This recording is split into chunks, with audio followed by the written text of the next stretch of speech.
Tu ne sais plus vraiment qui tu es et donc ce que tu peux réaliser? Alors cette vidéo est faite pour toi, pour découvrir un moyen simple qui peut t'aider à te définir.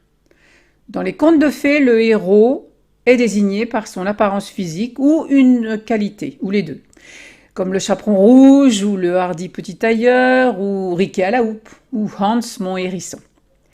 Et s'il n'était pas défini, eh bien tu te perdrais dans l'histoire. Alors quand tu n'es pas défini, tu te perds dans ton histoire. Je te propose un petit exercice dans cette vidéo pour t'aider à définir qui tu es.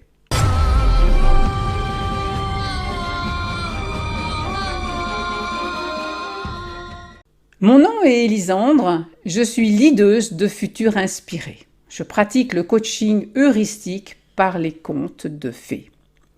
J'accompagne celles et ceux qui décident de faire de leur vie un conte merveilleux.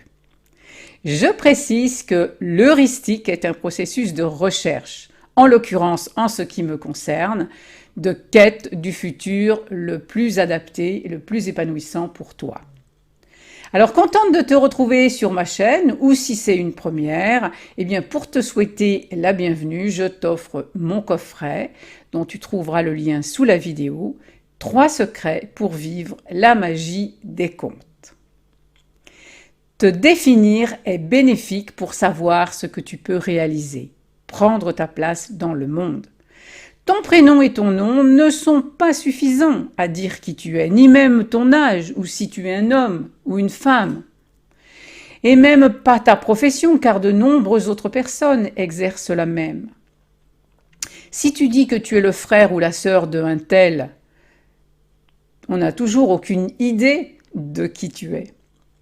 Je vais t'expliquer mon histoire de cette semaine, mais d'abord, laisse-moi te dire qu'une des plus grandes peurs de l'être humain est la déréalisation.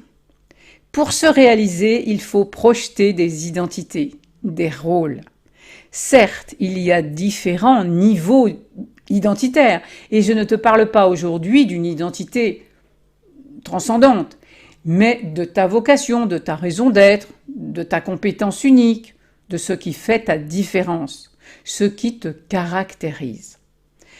Par exemple, le chaperon rouge est une fillette, fille de sa mère et petite-fille de sa grand-mère, bien sûr, mais des millions de fillettes sont identiques. Ce qui la caractérise est ce chaperon rouge, mais pas n'importe lequel, celui que sa grand-mère lui a offert, parce que sa grand-mère l'aime énormément. Il est dit dans le conte que cette fillette est aimée de tous même. Le chaperon rouge indique qu'elle est la bien-aimée de sa grand-mère et de tous. C'est sa caractéristique unique, et pour se le rappeler, elle ne quitte pas ce chaperon rouge. Pour le hardi petit tailleur, c'est pareil, ce n'est pas seulement un tailleur, il est petit et hardi, ce qui crée un contraste et une identité complètement unique. Et ainsi, il va réaliser des prouesses, malgré sa petite taille. Quant au chaperon rouge, c'est parce qu'elle est aimée de tous que le chasseur la sortira du ventre du loup.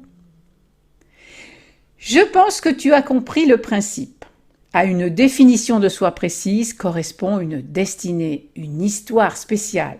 Si tu raffines ton identité, tu raffines ton histoire. Alors cette semaine, je me suis attelée à une tâche simple, certes, mais il faut bien dire que je trouve un peu fastidieuse. Oui. Ce qui est simple n'est pas toujours facile d'ailleurs. Comme je trouvais mon bureau et ses abords encombrés de beaucoup de papiers, de notes, de fiches et autres, que je déplaçais de droite à gauche et de gauche à droite, j'ai enfin décidé de faire du tri pour recueillir l'essentiel et jeter tout ce qui ne serait plus nécessaire. Nécessaire à quoi? Eh bien à mon nouveau futur, au but que je me suis donné. Je l'ai d'abord fait sans réfléchir, parce que ce monceau de papier m'étouffait littéralement. J'ai compris ensuite pourquoi j'avais besoin de faire cela, et c'est ce que je te partage. Je ne pouvais plus avancer avec tous ces brouillons autour de moi, dans mon espace de création. Il y a toujours un moment où on est dans une sorte de chaos, comme dans un brouillon de soi d'ailleurs. À un moment, il faut en extraire la quintessence. Alors je suppose que tu as toi aussi parfois ce besoin de clarté sur toi-même, et c'est normal, ce besoin de se redéfinir. Je t'invite à y céder le plus tôt possible. Tu l'as peut-être déjà expérimenté d'ailleurs, d'une manière ou d'une autre. Cela peut être dans ton armoire ou ton grenier ou tes papiers, et tu en as certainement ressenti un soulagement. Je t'invite à le renouveler plus consciemment encore dans le but de dégager une nouvelle identité. Et je t'y invite, notamment si tu as un but, même si ce but est flou, et surtout d'ailleurs s'il est flou. Quand on est trop encombré, on traîne les pieds, c'est évident. C'est parce que j'ai un nouveau but que cette tâche s'est imposée à moi. Et c'est pour cette raison que j'ai ressenti la force, l'énergie de faire ce tri, parce que j'ai un but. Et d'ailleurs, j'ai créé une vidéo sur le sujet. Tu as une fiche qui apparaît au-dessus dans la vidéo pour consulter cette vidéo. Quand on met en route un nouveau projet, un nouveau but, eh bien c'est indispensable de mettre son identité, l'image que l'on a de soi, en accord avec ce nouveau futur. En fait, cela s'impose, et si tu n'écoutes pas ce besoin vital, tu auras de la difficulté à réaliser ton but, parce que ton ancienne identité, ton ancienne définition de qui tu es, plus ou moins floue d'ailleurs, ne sera pas en adéquation avec ce but et te retardera. Elle te plombera et elle te fera même peut-être échouer. Parce que cela te donnera l'impression de ne plus savoir qui tu es. Ton ancien moi ou celui qui se projette dans le futur, dans une autre image de toi, dans un autre rôle, l'un ou l'autre. Ranger et trier des choses matérielles est très efficace, je dois préciser, pour trier des idées dans ta tête. Pourquoi ? Parce que le matériel est imprégné de nos sensations. Trier des vêtements, par exemple, aide à se débarrasser de vieilles expériences, agréables ou non d'ailleurs. Mais si tu as la crainte de ton futur, si ton désir de changement n'est pas assez fort, tu vas essayer de t'accrocher à tes vieux habits. Ce qui veut dire d'ailleurs à tes vieilles habitudes. Habitudes, tu vois. Le mental ordinaire qui veut protéger la mémoire du passé, c'est son rôle, il fait alors appel à l'historien en toi, à ce personnage qui, tu sais, archive les événements en toi, qui garde précieusement les informations, les définitions de toi, qui emprisonne ton moi, qui emprisonne ta personnalité dans ta bibliothèque psychique. Mais ce ne sont que des souvenirs. Le souvenir mental, lui, il est mort.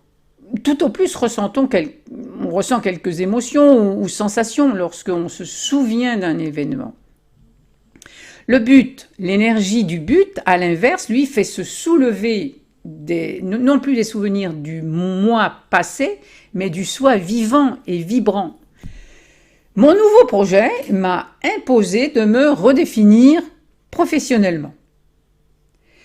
Bon, cela va au-delà de la profession, car le métier que j'exerce est le prolongement naturel de qui je suis, du rôle ou de la vocation que j'exerce, c'est évident. Je me suis présentée dans cette vidéo, d'ailleurs tu l'as entendu pour la première fois, en tant que leaduse de futur inspiré. Le terme de coach que j'employais jusqu'alors ne me définissait plus vraiment. L'expression leaduse de futur inspiré a été un eureka. Je me suis reconnue dans cette définition qui a jailli de nulle part. Elle définit précisément le rôle qui m'est imparti, et particulièrement dans ce moment incertain de l'avenir d'ailleurs. C'est un rôle important que la vie m'a suggéré de nommer.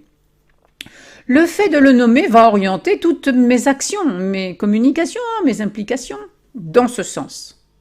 Plus on est précis sur la définition de soi, et plus on est efficace et déterminé.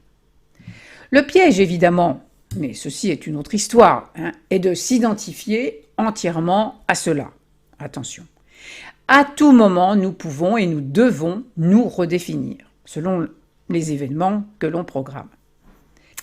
Alors voilà, donc je t'ai expliqué dans cette vidéo l'importance de te définir, de savoir qui tu es, et je t'ai proposé un exercice de tri et de rangement pratico-pratique.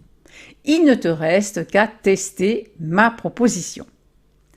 Alors, je t'invite à t'exprimer dans les commentaires, si tu le veux bien. Te poser la question, par exemple, qui tu es et qui tu veux devenir. Et tu peux aussi indiquer si tu connaissais cette méthode, si tu l'avais déjà pratiquée. Et puis aussi peut-être si tu as un projet et est-ce qu'il y a quelque chose qui bloque. Voilà. Si tu as apprécié cette vidéo ou si elle t'a aidé, eh bien alors je te propose de la partager. Enfin, pour toi-même aller plus loin, bien sûr, je te le répète, tu peux télécharger mon coffret 3 secrets pour vivre la magie des comptes. Tu en as le lien sous la vidéo et d'ailleurs, tu as plusieurs ressources sous la vidéo. Je t'invite à regarder tout ça. Et je te dis à très bientôt dans une autre vidéo.